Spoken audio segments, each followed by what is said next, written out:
Picture a floating city gliding across a perfectly calm ocean. Glass balconies catch the sunlight. Music drifts from the pool deck.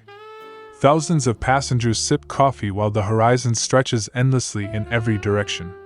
It feels like the safest vacation on Earth. Now here is the part most people never think about. That same ship, weighing over 100,000 tons, can enter waters where waves rise higher than buildings, where ice hides just beneath the surface, and where help could be days away. In certain parts of the world, even the most advanced cruise ships are not in control. They are negotiating with nature. Modern cruise liners are engineering masterpieces.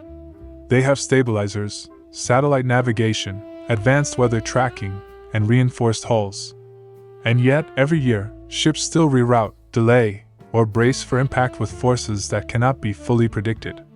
So here is the real question. If cruise travel is designed to be safe, comfortable, and meticulously planned, why do some routes remain among the most dangerous stretches of ocean on the planet? And more importantly, why do thousands of passengers willingly sail straight into them? When people imagine danger at sea, they usually picture one dramatic event: a massive storm, a rogue wave, an iceberg in the dark. But ocean risk rarely comes from a single threat. It is almost always a combination of factors that stack on top of each other. Geography shapes the currents. Currents influence wave patterns. Wind systems amplify them. Temperature changes affect visibility, ice formation, and even how a ship handles in rough water. Add isolation, narrow channels, or political instability, and the equation becomes far more complex than most passengers ever realize. Cruise ships are built to handle extreme conditions. They track storms days in advance. They adjust speed and reroute when necessary. Captains rely on decades of experience and real-time satellite data. And yet, there are places where multiple risk factors intersect. Waters where two oceans collide and create chaotic swells. Regions where floating ice drifts unpredictably. Narrow passages where ships must maneuver with surgical precision. Corridors where human threats replace natural ones. Remote polar zones where the nearest rescue vessel could be hundreds of miles away. The real danger is not one dramatic force. It is what happens when several of them converge at once. And there is one stretch of water where that convergence becomes impossible to ignore. At the southern tip of South America lies one of the most infamous stretches of water on Earth, the Drake Passage. This narrow body of water separates Cape Horn from Antarctica. On a map, it does not look especially threatening. In reality, it is where the Atlantic, Pacific, and Southern Oceans converge without any major landmass to slow them down. That absence of land changes everything. Wind circles Antarctica endlessly, building momentum across thousands of miles of open ocean. Powerful currents collide. Swells stack on top of each other. Waves can rise to heights that make even large cruise ships feel small. Passengers often experience what sailors call the Drake Shake, when the ship rolls and pitches for hours at a time. Weather here can shift with little warning. Calm gray water can transform into violent turbulence within a day. Even modern stabilization systems cannot eliminate the motion completely. They can only manage it. And yet, every year, expedition cruise ships cross this passage carrying travelers bound for Antarctica. For many, the crossing itself becomes part of the adventure. It is a rite of passage, a story to tell. Here is the twist. Despite its reputation, the Drake Passage is not necessarily the most unpredictable route on this list. In some ways, its danger is honest and visible. There are other cruise routes that look peaceful on the surface. Until they are not. Now shift from violent open ocean to something that looks almost peaceful: Alaska's Inside Passage. This route winds through a maze of fjords, forested islands, and towering glaciers along the southeastern coast of Alaska. The water often appears calm. Snow-capped peaks reflect off glassy surfaces. Wildlife moves quietly along the shoreline. It feels protected, almost sheltered from the chaos of the open sea. But that sense of safety can be deceptive. Unlike the vast emptiness of the Drake Passage, the Inside Passage is narrow. In some areas, ships must navigate tight channels with limited room to maneuver. Precision is everything. Tides shift constantly. Underwater terrain can be complex. A minor navigational miscalculation in confined waters carries different risks than in open ocean. Then there is the ice. Glaciers regularly calve, sending massive chunks into the water. Some pieces are visible above the surface. Others remain partially submerged, harder to detect. Even smaller fragments, known as growlers, can pose hazards if conditions reduce visibility. Weather adds another layer. Fog can roll in quickly. Winds funnel between mountains, intensifying in unpredictable bursts. The inside passage does not overwhelm ships with towering waves. It challenges them with tight margins. And if narrow channels and hidden ice demand precision, imagine cruising in waters where there are almost no ports, no nearby vessels, and no immediate backup at all.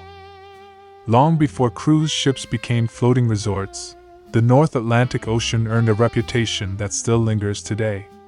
This is the corridor between North America and Europe, a stretch of ocean shaped by powerful currents like the Gulf Stream and battered by seasonal storms that can intensify rapidly. Unlike sheltered coastal routes, the North Atlantic offers little protection from long fetch winds that build massive swells over thousands of miles. Here, waves do not just rise. They travel.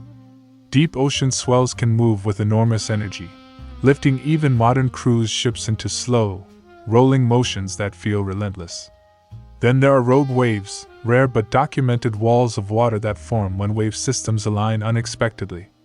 Modern forecasting has improved dramatically, but the ocean is still governed by physics that cannot be perfectly predicted. Temperature adds another layer of risk. These waters are cold for much of the year. In an emergency scenario, survival time drops sharply. That reality has influenced maritime safety regulations for over a century. Today's cruise ships are stronger, smarter, and equipped with advanced tracking systems.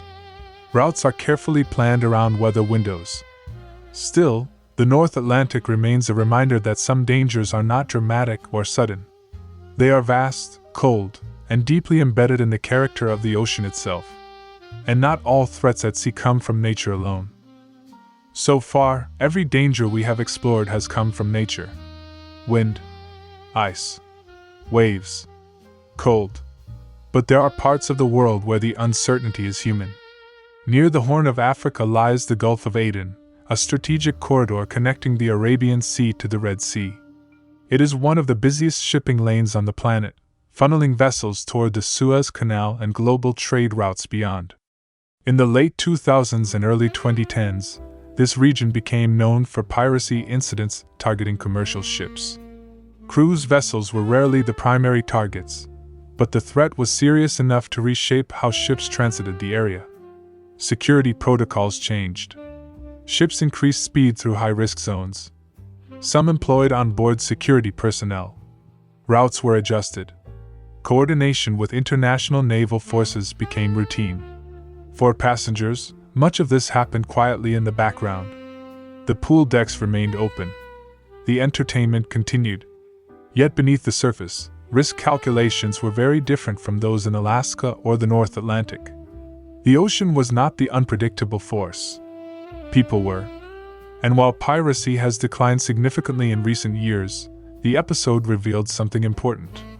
Danger at sea is not always about towering waves. Sometimes it is about uncertainty you cannot see at all. But there is one factor even more unsettling than storms or piracy: distance. There is a different kind of danger that rarely makes headlines. It is not explosive. It is not dramatic. It is quiet. And it lives in the most remote cruise routes on Earth. Expedition voyages that travel deep into the Arctic or along the Antarctic coastline push far beyond major shipping lanes. In these regions, the scenery is surreal. Towering ice cliffs, endless white horizons, wildlife that has never seen a city. But isolation changes the rules. In heavily trafficked waters, assistance can arrive within hours if something goes wrong. In polar regions, the nearest capable rescue vessel might be hundreds of miles away. Weather can ground aircraft. Sea ice can block access. Even communication systems, though advanced, operate in extreme conditions that test their limits. Sea ice is constantly shifting. Charts may not reflect the latest changes. A passage that was clear last season may be blocked today. Extreme cold affects machinery, fuel efficiency, and deck operations. Small mechanical issues that would be minor elsewhere can become serious when temperatures plunge. Modern expedition cruise ships are specially reinforced and equipped for these environments. Crews undergo specialized training. Routes are planned meticulously. Yet the margin for error narrows when distance stretches in every direction. In these waters, the greatest threat is not a single wave or a sudden attack. It is the simple fact that if something happens, there is no quick solution. And that forces a bigger question. What truly makes one route more dangerous than another? After all of this, it is tempting to crown a single winner. The violent swells of the Drake Passage. The narrow precision of Alaska's Inside Passage. The storm-forged legacy of the North Atlantic Ocean. The security risks of the Gulf of Aden. The isolation of polar expedition routes. But the truth is more nuanced. No single cruise route holds a permanent title as the most dangerous. Risk is not a ranking. It is a combination. The Drake Passage is intense because of wave energy and open exposure.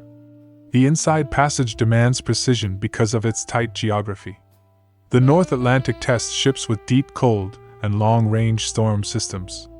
The Gulf of Aden historically introduced human unpredictability.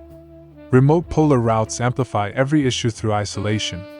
The most dangerous situation is not defined by one factor. It is when several of these variables overlap at once. Rough weather in a narrow channel. Mechanical issues in extreme cold. Delays in a remote region with limited support. Danger at sea is layered. And cruise lines know this.